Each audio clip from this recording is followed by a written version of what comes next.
নির্বাচনের পর মার্কিন যুক্তরাষ্ট্রের যে তৎপরতা আমরা সেটি লক্ষ্য করছি।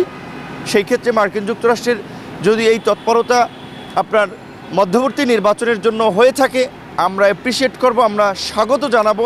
আমেরিকা তাদেরকে কোনোভাবে সাপোর্ট করছে না এবং আমেরিকা সুযোগ পেলে যে কোনোভাবে সরকারের একটা পতন ঘটাতে সহযোগিতা করবে।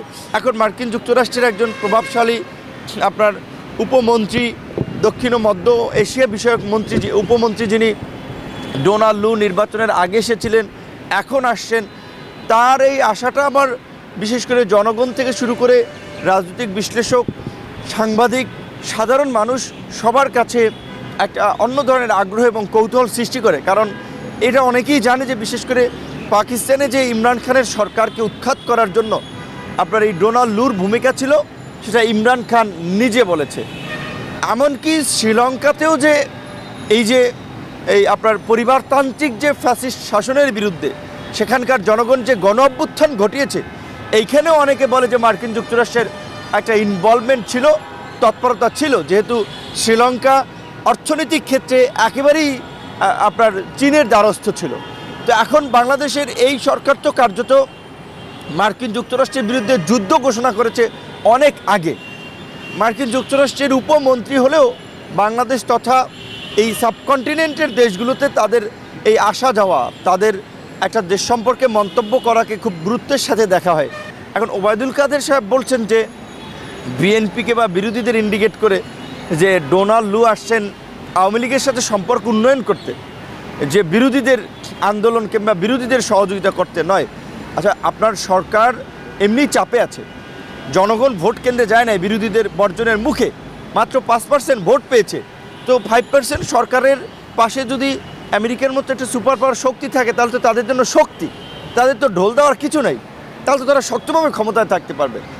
মন্দিরে কে আমি কলা খাই না, মানে জিজ্ঞেস করার সাথে সাথেই আগেই বলে দিয়েছে কলা খায়, যে আমি কলা খাই না। এখন ওবায়দুল কাদের সাহেব হয়তো আগেই ভয়ভীতি আতঙ্ক থেকে তিনি আগেই একটা জনগণকে বিভ্রান্ত করা কিংবা নেতাকর্মীদেরকে একটু সাহসী করে তোলা যে না আমেরিকা আমাদের সাথে আছে, তো এই ধরনের কথাবার্তা বলছেন। কিন্তু আমার মনে হচ্ছে যে আমেরিকা এই সরকারকে কোনোভাবেই ক্ষমা করবে না। যেটা বলে যে আমেরিকার সাথে যা সরকার করেছে তাতে তাদের বলা চলে এই সরকারের আচরণের কারণে, মন্ত্রীদের আচরণকে নিয়ে আমেরিকা এটা খুব ভালোভাবে নিয়েছে। আমেরিকার এই যে আপনার বিদায়ী এই যে রাষ্ট্রদূত আমাদের পিটার হাস, যে আপনারা নিশ্চয়ই জানেন যে মায়ের ডাকের প্রোগ্রামে গিয়েছেন, সেখানে আওয়ামী লীগের পান্ডারা কীভাবে তাকে ঘিরে ধরে, তাকে জেরা করা, জবাবদিহিতা করা এবং তার উপরে হামলা করার একটা উপক্রম তৈরি হয়েছিল। এবং এই পিটার হাসকে ইন্ডিকেট করে হাঁস জবাই করার মতো, পিটার হাসকে জবাই করা, পিটানো, এইগুলো ছাত্রলীগের সেক্রেটারি থেকে শুরু করে আওয়ামী লীগের ইউনিয়ন চেয়ারম্যান অনেক ধরনের কথা বলেছে। এগুলো তো আমেরিকা নিশ্চয়ই নোট করেছে। সুযোগ পেলে তারা স্বাভাবিকভাবেই এর একটা বহিঃপ্রকাশ ঘটাবে। কিন্তু আমরা দেখেছি যে এই সরকার এতটা উন্মাদ এবং এতটা মানে বেপরোয়া নিজের নাগরিকদের সাথে আচরণ করছে, এটা আন্তর্জাতিকভাবেও সেই বেপরোয়া এবং উন্মাদের মতো আচরণ করছে যে মার্কিন যুক্তরাষ্ট্রের আপনার এই উপমন্ত্রীদেরকে 2 টাকার মন্ত্রী বলেছে। সাবেক রাষ্ট্রদূত আপনার ড্যান ডব্লিউ মজিনাকে কাজের মেয়ে মর্জিনা বলেছে। এবং প্রধানমন্ত্রী তো পার্লামেন্টে বারবার বলেছিলেন, আমেরিকার বিরুদ্ধে বলেছেন। যদিও প্রধানমন্ত্রী বলেছিলেন এবং আওয়ামী লীগের নেতারা বলছেন, কারণ তারা জানে যে আমেরিকা তাদেরকে কোনোভাবে সাপোর্ট করছে না এবং আমেরিকা সুযোগ পেলে যে কোনোভাবে সরকারের একটা পতন ঘটাতে সহযোগিতা করবে। এই কারণে তারা আমেরিকা বিরোধী একটা অবস্থান নিয়েছে এবং নিচ্ছে। এবং সামগ্রিক রাজনৈতিক প্রেক্ষাপটে বা বিশ্লেষণে এটা দেখা যায়, দেখেন বাংলাদেশকে কেন্দ্র করেই কিন্তু আমেরিকার মতো একটা সুপার পাওয়ার শক্তিশালী দেশ এত কথা বলল নির্বাচনের আগে, এত ধরনের পদক্ষেপ নিল এই মার্কিন র্যাবের উপরে, র্যাব সহ প্রশাসনের উপরে, এই যে গুম খুন, বিরোধীদের নির্যাতনের কারণে নিষেধাজ্ঞা দিল তাদের উপরে, তারপরে ভিসা নিষেধাজ্ঞা দিল। এবং তারা কিন্তু তাদের বিবৃতির মাধ্যমে পরিষ্কার বলেছে যে ভিসা নিষেধাজ্ঞা এখনও শেষ হয়ে যায়নি, কার্যক্রম চলমান। গত বিশেষ করে এই নির্বাচনের আগে 2023 সাল কিংবা তার পূর্বে 22 সালে বিশেষ করে মার্কিন যুক্তরাষ্ট্রের যে ভিসা নিষেধাজ্ঞা এবং আপনার র্যাবের উপরে নিষেধাজ্ঞা এবং পুরো ইউরোপ আমেরিকার কমিউনিটির বাংলাদেশের গণতন্ত্র ফেরানোর জন্য যে একটা তৎপরতা ছিল এবং বাংলাদেশের গণতন্ত্রকামী জনগণের পক্ষে একটা অবস্থান ছিল, সেটি অনেকের কাছে প্রশংসনীয় ছিল।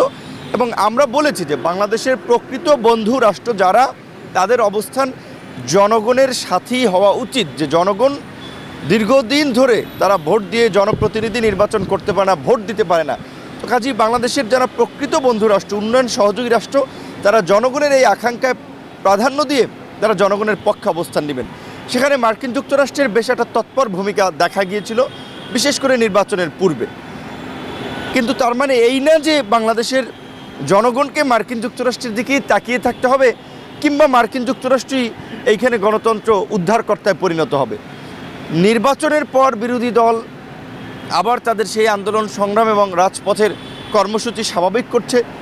এবং বাংলাদেশের জনগণ তো মধ্যবর্তী কিংবা শেষবর্তী শুরুরবর্তী কোনো নির্বাচন না। আমরা বারবার বলছি যে এই সরকার জনবিচ্ছিন্ন সরকার, জনগণের ভোটবিহীন সরকার এবং আমাদের প্রতিবেশী দেশের একটা চাপিয়ে দেওয়া সরকার।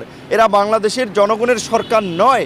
জনগণের সরকার প্রতিষ্ঠায় আমরা আন্দোলন করছি। গণ অভ্যুত্থানের মাধ্যমে আমরা এই ফ্যাসিবাদকে উৎখাত করে জনগণের সরকার প্রতিষ্ঠা করতে চাই। সেখানে যদি মার্কিন যুক্তরাষ্ট্র কিংবা ইউরোপীয় ইউনিয়ন এগিয়ে আসে, সেটা নিশ্চয়ই বাংলাদেশের মানুষ ভালো চোখে দেখবে। তবে রাজনৈতিক দল হিসেবে যেহেতু আমরা এই সময় বিরোধী আন্দোলনের যুগপৎ আন্দোলনে আমরা নেতৃত্ব দিচ্ছি, যে 63টি দল সবাই মিলে সমন্বয় করে আমরা আন্দোলন করছি, আমরা মনে করি যে আমেরিকা কিংবা ইউরোপের দিকে ক্ষমতার পরিবর্তনের জন্য চেয়ে থাকাটা আহাম্মকি হবে। বিদেশিরা আমাদের ক্ষমতার পরিবর্তন করে দেবে, এই চিন্তায় যদি কেউ মগ্ন থাকে, তাহলে তার মতো আহাম্মক দুনিয়াতে কেউ নাই এই বর্তমান প্রেক্ষাপটে। আমাদের আন্দোলন আমাদেরকে করতে হবে, আমাদের ভোটাধিকার আমাদেরকে ফিরিয়ে আনতে হবে। গণতন্ত্রের জন্য লড়াই এই দেশের মানুষকে করতে হবে। 1971 সালে যেমনি পাকিস্তানিদের বিরুদ্ধে লড়াই করেছি, আমরা 90-এ যেমন এরশাদ বিরোধী আন্দোলন করেছি, আমরা 2007 সালে যেমন 1/11-এর সময় আপনার মঈনুদ্দিন ফখরুদ্দিন এই ভারত নিয়ন্ত্রিত সরকারের বিরুদ্ধে আন্দোলন করেছি, আজকেও এই ভারতীয় মদতপুষ্ট এবং ভারত নিয়ন্ত্রিত এই ফ্যাসিস্ট শক্তির বিরুদ্ধে আমাদেরকে আন্দোলন করতে হবে। বাংলাদেশের গত 2000 বলা চলে যে আপনার 14 সালের নির্বাচন থেকে শুরু করে আজকে অবধি যে আপনার 3টি জাতীয় নির্বাচন হয়েছে, 14, 18 এবং এই 2024 সাল, 3টা জাতীয় নির্বাচনই কিন্তু বিতর্কিত নির্বাচন।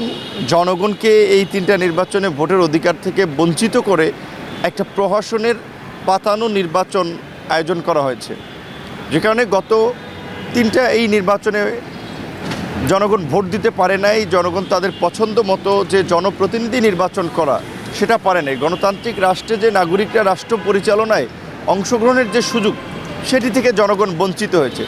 কাজেই জনগণের এই রাষ্ট্র পরিচালনায় অংশগ্রহণের জন্য সৎ, সাহসী, দেশপ্রেমিক এবং দূরদর্শী মানুষকে তারা নেতৃত্বে বসাতে আগ্রহী। তারা তাদের ভোটাধিকার প্রয়োগের মাধ্যমে তার একটা বহিঃপ্রকাশ করতে চায়।